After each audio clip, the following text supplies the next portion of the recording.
नमस्कार, मैं डॉक्टर सुधेंदु शेखर, वरिष्ठ कैंसर सर्जन, वाराणसी। आज मैं आप लोगों को ओरल कैंसर या मुंह के कैंसर के विस्तृत इलाज के बारे में जानकारी दूंगा कि आखिर उसके इलाज में होता क्या है, कैसे एक ओरल कैंसर के मरीज को ठीक किया जाता है। अपने पिछले वीडियो में बताया था कि मुंह का कैंसर हमारे देश के लिए एक बहुत बड़ी समस्या है। उसके मरीज बहुत संख्या में आते हैं और ये गुटखा, पान, गुल, खैनी वगैरह की वजह से होता है।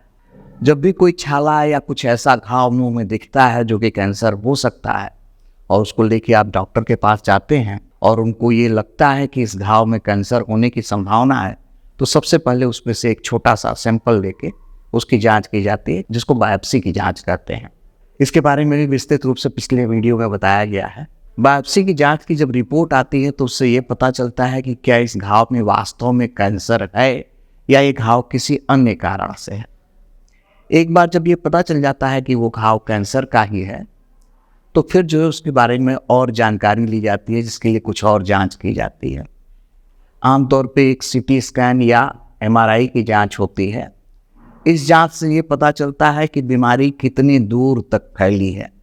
जैसे अगर जीभ में है तो पीछे कितनी दूर तक गई है, कितनी गहराई तक गई है, मुंह के किसी और भाग को बीमारी टच कर रही है या नहीं कर रही है, जबड़े को के अंदर तक बीमारी गई है। यानी एक विस्तृत रूप से उसकी एक मैपिंग की जाती है कि बीमारी आखिर कहाँ तक पहुँची है।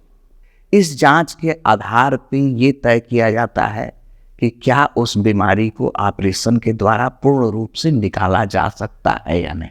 अगर किसी बीमारी को ऑपरेशन के द्वारा निकालना संभव होता है तो वो बीमारी आमतौर पे ठीक हो सकती है। इस प्रकार तो ओरल कैंसर है। ओरल कैंसर यानी मुंह का वो हिस्सा जो कि आपको सामने जब आप मुंह खोलते हैं तो दिखाई देता है, जिसमें आपका जबड़ा, जीभ, ऊपर का तालू और दोनों गाल, दोनों जबड़ों के बीच का हिस्सा जिसको कि आरएनटी कहते हैं, रेट्रोमोलर ट्रैगन कहते हैं, ये सारे हिस्सों में होने वाले कैंसर को ओरल कैंसर कहा जाता है। और इस पार्ट में होने वाले कैंसर का इलाज सिर्फ और सिर्फ सर्जरी द्वारा ही संभव है। अन्य किसी तरीके से इनको ठीक करना संभव नहीं होता है। मुंह के कुछ कैंसर होते हैं जो कि पीछे के हिस्से में होते हैं, यानी जीभ का पिछला हिस्सा जो कि आमतौर पे आपको दिखाई न दे। गले में, कंठ में जो वॉइस बॉक्स या लैरिंग्स जिसको कहते हैं, जहाँ से आवाज निकलती है, वहाँ का कैंसर, टॉन्सिल का कैंसर और चेहरे के मुंह के अंदरूनी भाग का कैंसर जो होता है, उसका इलाज आमतौर पे सर्जरी से नहीं होता है। उसका इलाज जो है रेडियोथेरेपी द्वारा किया जाता है, जिसके बारे में मैं आगे बताऊंगा। पहले कैंसर, जो मुंह का कैंसर जिनकी सर्जरी होनी होती है, तो जो ओरल कैंसर की जब सर्जरी होती है तो ओरल कैंसर का जो हिस्सा इन्वॉल्व होता है कैंसर में, उसको एक मार्जिन के साथ, यानी उससे थोड़ी और दूर जाके उसको पूरी तरह से निकाल देना ही कैंसर सर्जरी है।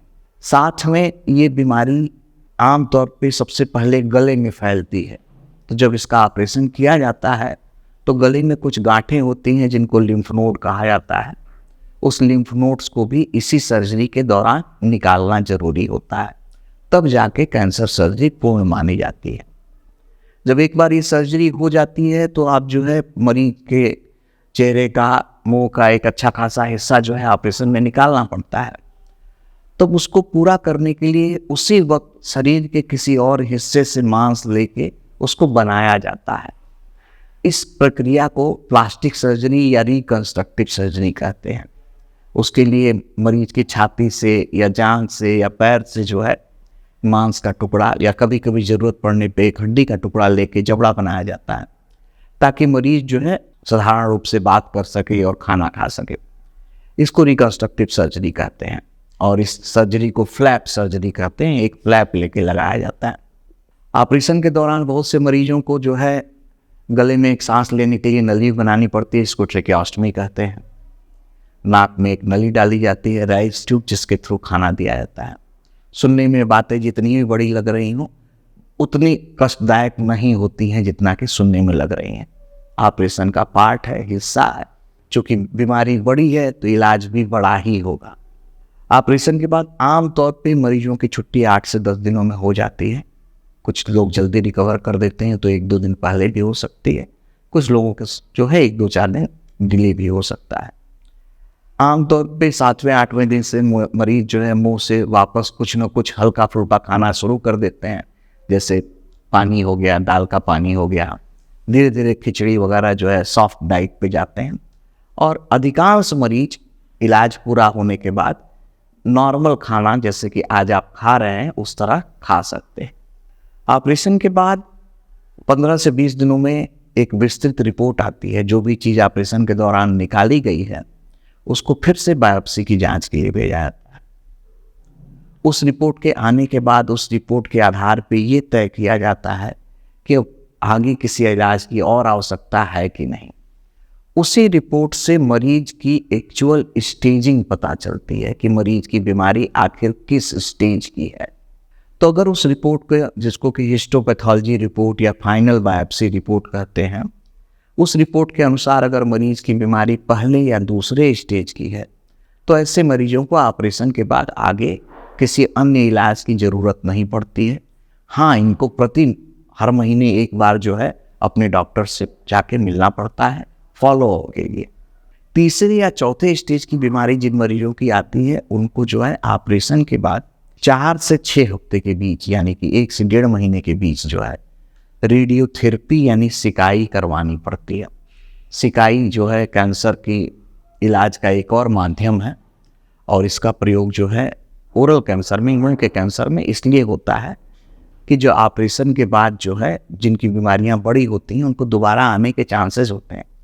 तो दोबारा आने की संभावना को कम करने के लिए उन मरीजों को स्टेज 3 और स्टेज 4 के मरीजों को रेडियोथेरेपी की भी ज़रूरत होती है। कुछ मरीज ऐसे होते हैं जो कि बहुत लेट से आते हैं इलाज के लिए और उनकी बीमारी काफ़ी गंभीर और काफ़ी बड़ी हो गई रहती है।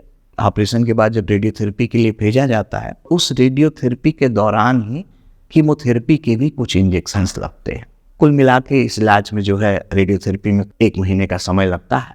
धीरे धीरे करके आप रेडियोथेरेपी के भी साइड इफ़ेक्ट से, प्रभाव से धीरे धीरे उभरते हैं और उसके बाद जो है रेगुलर फॉलोअप के लिए हर महीने आपको बुलाया जाता है। तो ये था कि ओरल कैंसर का जो ट्रीटमेंट है, ओरल कैंसर यानी मुंह के कैंसर के इलाज के बारे में एक जनरल जानकारी कि आखिर इलाज में होता क्या है। आगे के वीडियोज़ में हम लोग और विस्तृत रूप से इन सब चीज़ों के बारे में बात करेंगे। धन्यवाद।